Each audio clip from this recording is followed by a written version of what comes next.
Welcome to the Mustard Bikes Garage. Today we've got KTM 790 Duke on the bench and we're going to show you how to fit one of our Fender Eliminators from start to finish. Before we get started though, let's find out which tools you're going to need. You're going to need a pair of side cutters or scissors, a 13mm ring spanner. You also need a T30 Allen key, or like us in this case, we've got a quarter drive ratchet with an extension and a T30 socket as well as an 8mm socket. You'll also find a small flat blade screwdriver will be quite handy. Your Mustard Bikes Fender Eliminator comes in three parts. You'll find a bracket with a replacement LED brake light fitted, a small plastic spacer, as well as the number plate bracket that you'll end up folding your number plate to. You'll also find a small bag with a few cable ties in the box. So now you've got all your tools together, let's get started. Take your bike key and remove the pillion seat. With the pillion seat removed, we're going to find the plug that goes to the rear fender and disconnect it. To remove the rear fender, we have to remove these four bolts. We're going to do that using the 8mm socket and extension.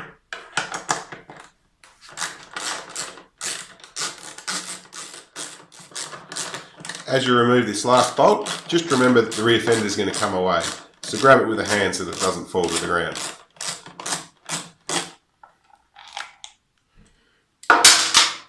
And then just gently feed the wiring through. You may find that this little plastic plug here will come with it. It doesn't really matter, you can just put it back in later on. With the rear fender removed, we can now go and fit the indicators to the fender eliminator. In order to get to the indicators, we need to split the two halves of the rear fender.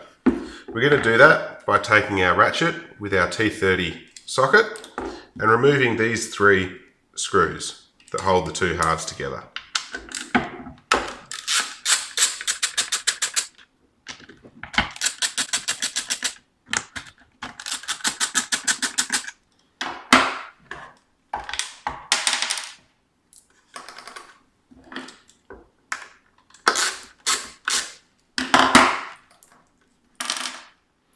With the screws removed, pull the two halves gently apart and separate them from the rear light. With the halves split, take your little flat blade screwdriver and just disconnect all the plugs.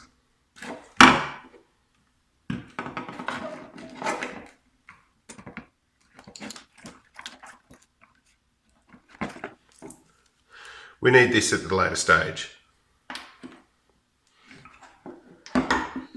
With all that done, we can now get access to the indicators here.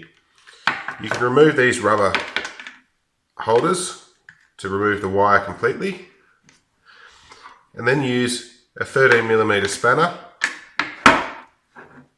to undo the bolts that hold on the indicators.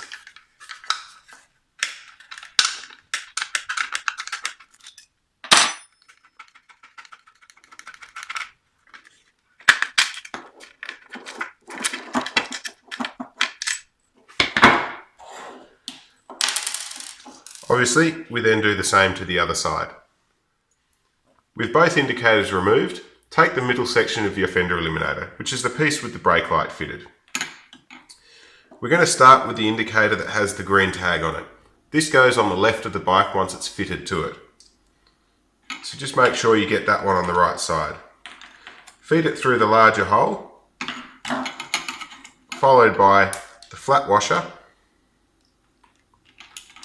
the star washer, and the nut. Feed those all the way through, and then do up the nut.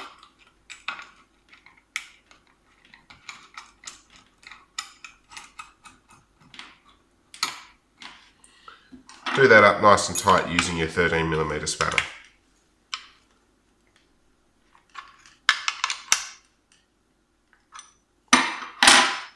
And then of course, repeat the process with the other indicator.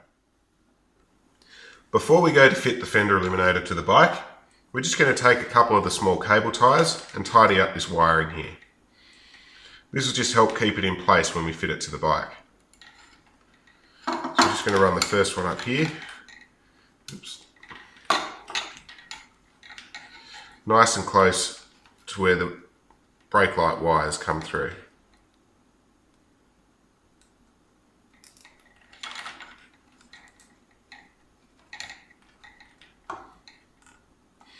Then just use the side cutters to take the tail off. We'll do the same a little bit further down.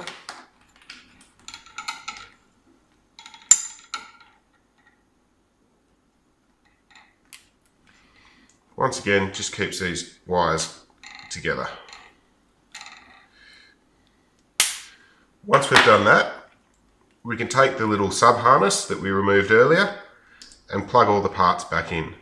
The 3-wire plug from the brake light goes into the 3-wire plug here, and then again take the one from the green tagged indicator that goes to the green tag here, and obviously the last one goes to the last plug. When we fit this assembly to the bike, there are 2 other parts. There's the number plate holder and a plastic spacer. We like to put the plastic spacer with the textured side facing down. That goes on top of the part with the brake light, and the number plate holder goes on the bottom. So the whole assembly fits to the bike in that order. We're going to start by feeding the wiring up through this hole in the bottom of the bike. You may remember that plug that we said might come out earlier. We've pulled it all the way down to the base here just to make it easier to install. So we feed all the wires through. We'll refit this little plug and lift that right up in place. So then we can take the spacer that goes on top again and the number plate bracket, and we'll take one of the original bolts, feed it through the holes in all 3 parts, and then just line it up with the relevant hole on the bike, the relevant thread, and thread it into place.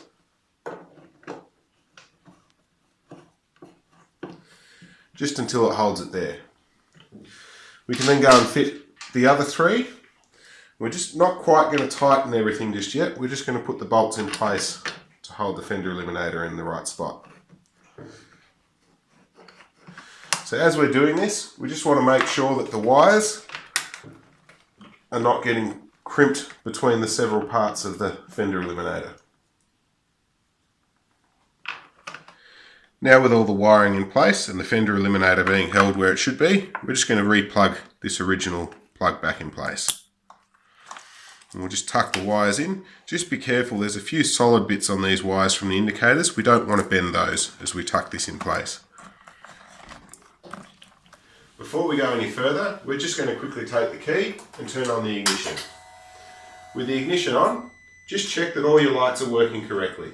That includes checking that your indicators are working on the correct side, that your brake light's lit up and that it activates when you pull the brakes, and that your number plate light is lit up by this row of LEDs on the bottom. If you did get anything wrong, just double check your wiring. If your indicators are back to front, you can quickly swap them over here at the connection where that little link harness is. With that done and all the lights working correctly, you can tighten up the 4 bolts holding your Fender Eliminator on underneath.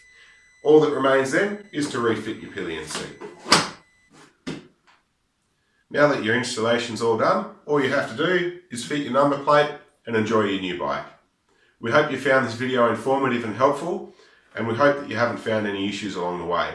But if you have, you can contact us at mustardbikes.com. Of course, if you haven't purchased our product yet, you can also do that from our website. If you liked our product, give us a like on Facebook, show us a picture on Instagram, let us know how you went. We always love hearing back from our customers. Thanks for watching.